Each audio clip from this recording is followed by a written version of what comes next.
Welcome back to Spoonful of Sugar. Today's episode is on postoperative fever. Please welcome our host, Maya Amy, a third-year medical student at Drexel University College of Medicine. We hope you enjoy.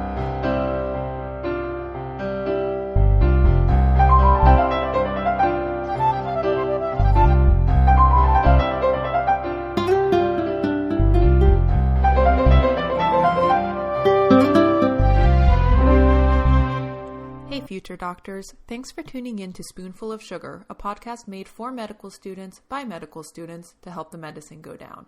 My name is Maya Amy. I'm a student at Drexel University College of Medicine, and I will be your host today. Imagine this, you're on your surgery rotation, and after another successful operation, you're finally starting to feel comfortable with being in the OR.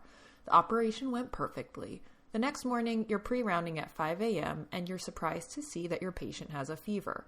Now you need to figure out why your patient has a fever, what to do about it, and have a concrete assessment and plan within the next 15 minutes. What do? Luckily, there's a very systematic way that you can think about postoperative fevers, especially when it comes to how you will be tested on this subject.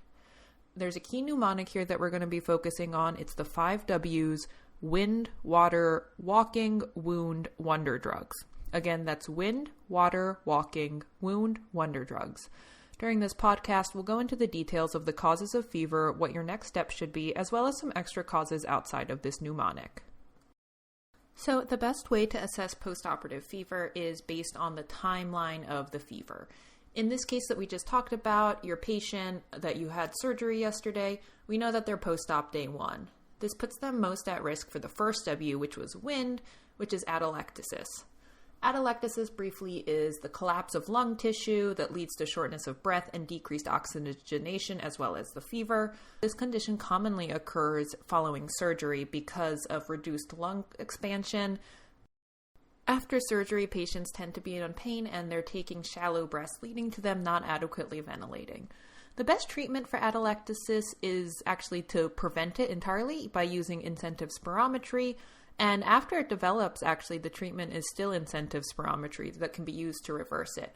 So, fever 1 to 2 days after surgery, you want to be thinking of that first W, wind, or atelectasis. The key here is you want to prevent it with spirometry, and you can also reverse it with spirometry. So, what do you do if your patient doesn't have a fever post-op day 1 or day 2, but they develop it on day 3? A key here is you want to think about whether or not they had an indwelling catheter. So the answer here is they likely have a UTI. That's the second W, water. That tends to occur 3 to 5 days after the surgery. Factors that contribute to UTIs or make it more likely can be things like catheterization and decreased mobility. Again, because they just had surgery, they're not walking around as much as they usually do. In addition to fevers, patients are often going to have dysuria, urgency, and frequency. Treatment involves first diagnosing it with a urinalysis and getting a culture, and then you want to treat with antibiotics dependent on the culture. So 3 to 5 days after surgery, we're looking at water. That's a UTI. Now, if we're talking about your patient developing a fever around post-op day between 5 and 7, you really want to be thinking about the possibility of a deep vein thrombosis or DVTs. That's the walking part of the mnemonic. So DVTs, briefly, they occur when a blood clot forms in the deep veins, typically in the lower extremities. They can lead to symptoms like swelling, pain, warmth in the affected limb. Especially on the exams, you're likely to see, they'll say unilateral leg swelling, and that's them trying to hint at you that you might be dealing with a DVT. They also present with fever because there's an associated inflammatory response. A lot of times after surgery, patients have prolonged immobilization, like we talked about. They're not moving around as much, and this increases the likelihood of them having a DVT.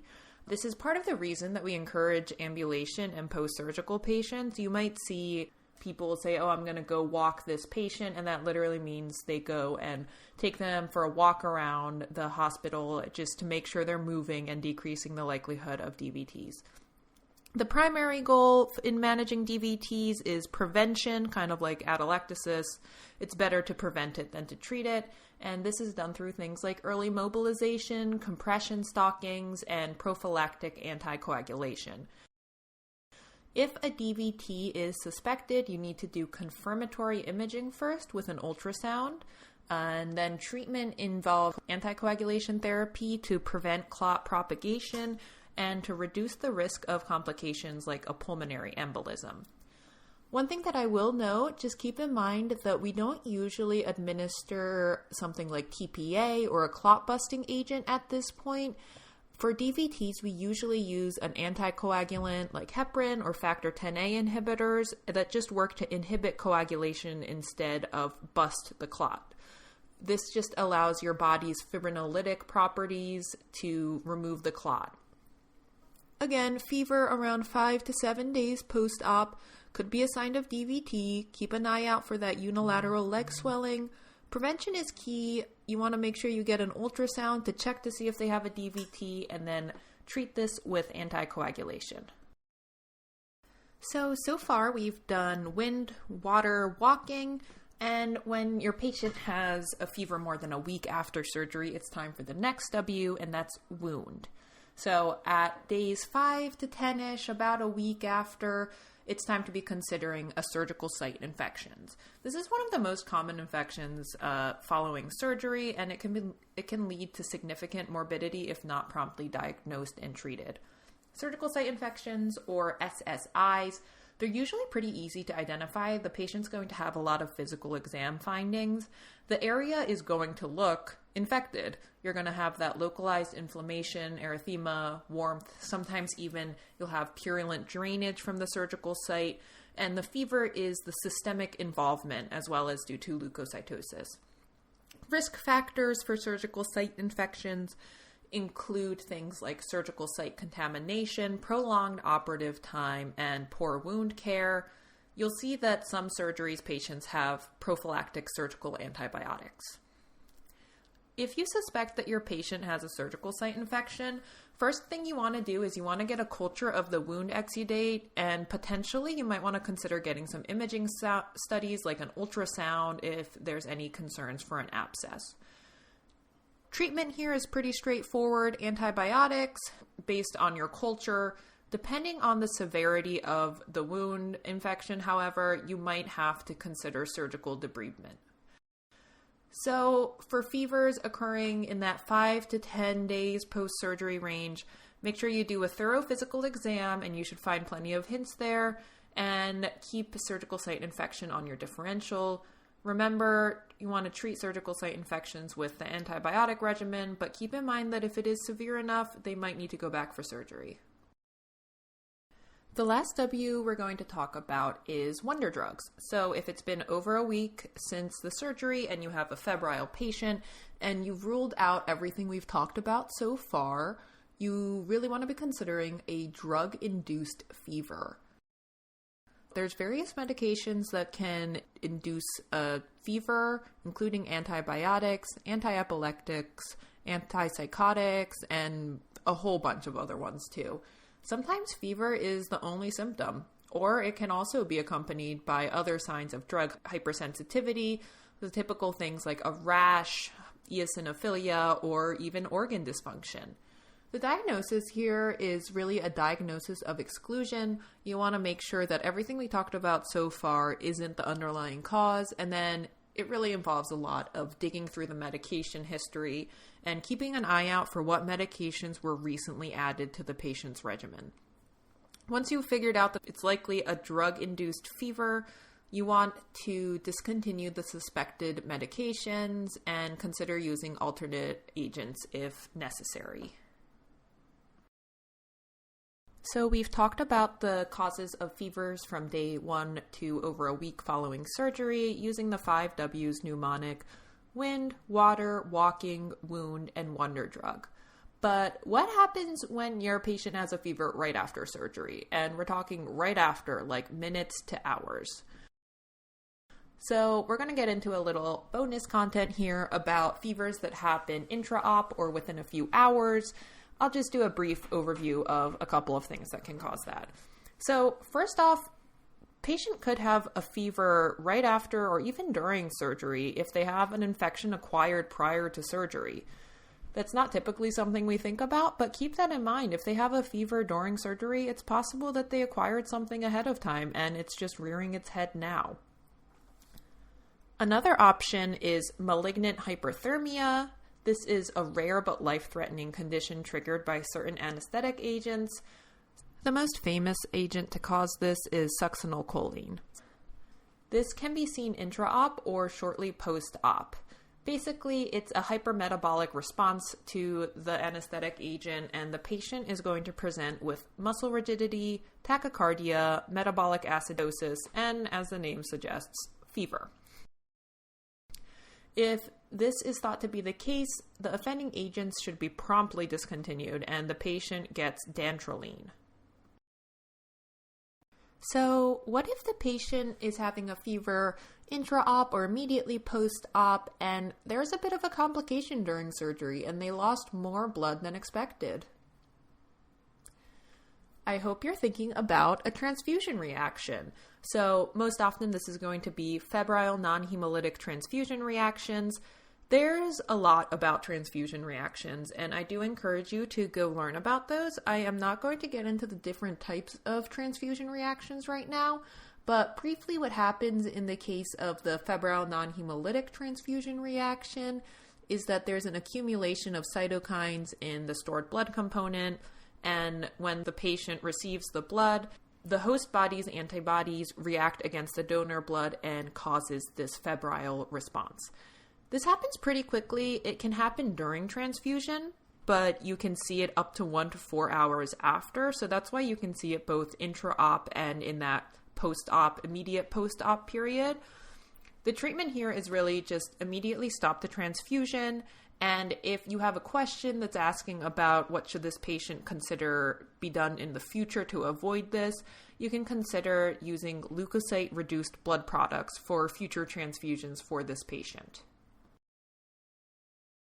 Another possible cause of fever in that intra-op, immediate post-op time frame is adrenal insufficiency.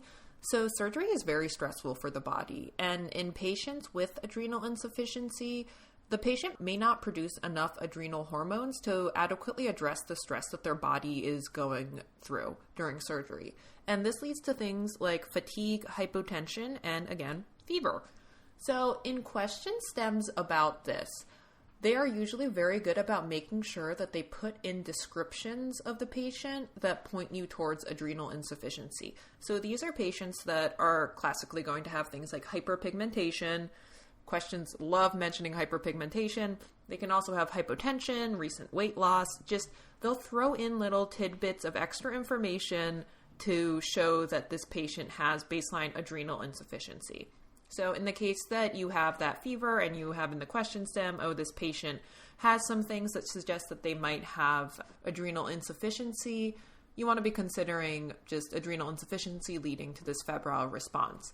The treatment typically involves corticosteroid replacement therapy. If you think about what is going on with adrenal insufficiency, they're not creating enough of that end product of corticosteroids, so give them what they're missing. In this episode of Spoonful of Sugar, we delved into the intricacies of postoperative fevers, a common challenge that every medical student encounters during their clinical rotation. We introduced the mnemonic of the 5 W's, that's wind, water, walking, wound, and wonder drugs, as a systematic approach to understanding the causes and management of postoperative fevers. In review, those first couple of days, wind, that's atelectasis or lung collapse. We talked about how that can manifest as a fever within the first couple of days post-surgery and how the key treatment is actually prevention. And incentive spirometry is how you achieve that. So next is water, that's urinary tract infections. They're a potential cause of fever around days 3 to 5 post-op. It's important to promptly diagnose this through urinalysis and culture and follow up with antibiotic therapy. Keep in mind that these patients are likely to have had catheters inserted during the surgery. Next is walking or deep vein thrombosis. That's our concern around days 5 to 7 post-op. Prevention methods like early mobilization and anticoagulation therapy are key. And remember, there's a need to do confirmatory imaging with ultrasound if DVT is suspected. In question stems, a lot of times they're going to mention that unilateral leg swelling. Next is wound. Surgical site infections tend to happen 5 to 10 days post-op. Remember, this is a really physical exam and clinical signs-based diagnosis. You're going to see symptoms that suggest wound infection. Make sure you get your wound cultures and start an antibiotic therapy based on those wound cultures. And don't forget, you might need to do some more surgery.